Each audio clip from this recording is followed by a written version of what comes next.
Screen visible है।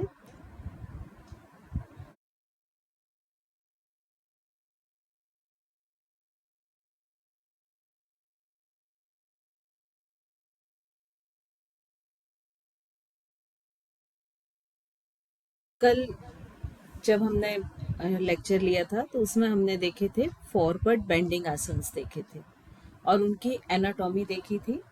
बहुत सारी चीज़ें उसमें मिस रह गई थी, मिसिंग हो गई थी, जिनको हम कवर उस लेक्चर में नहीं कर पाए थे।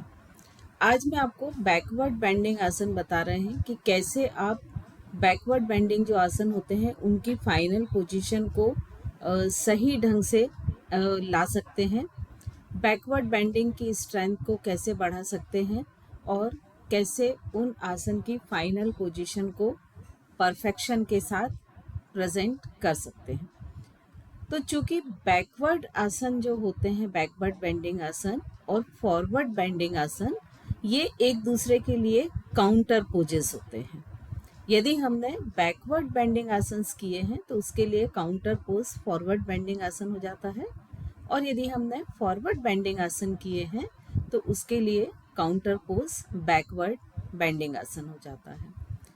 अब ये जो काउंटर पोज हैं, ये क्यों होते हैं? क्योंकि यदि फॉरवर्ड बेंडिंग और बैकवर्ड बेंडिंग दोनों तरह के जो आसन होते हैं उनमें हमारी जो ह्यूमन बॉडी मसल्स हैं वो लगभग सेम मसल्स ही यूज़ होती हैं, लेकिन फ़र्क कहाँ आता है कि जो मसल्स फॉरवर्ड बेंडिंग में एक्सपेंड होंगी और वो सेम मसल्स जब आप बैकवर्ड बेंडिंग करेंगे तो वो कॉन्ट्रैक्ट होंगे।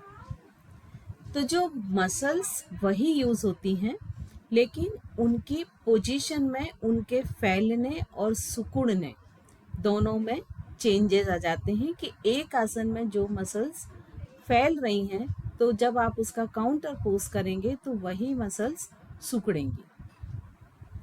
तो दोनों में लगभग सेम मसल्स यूज होती हैं।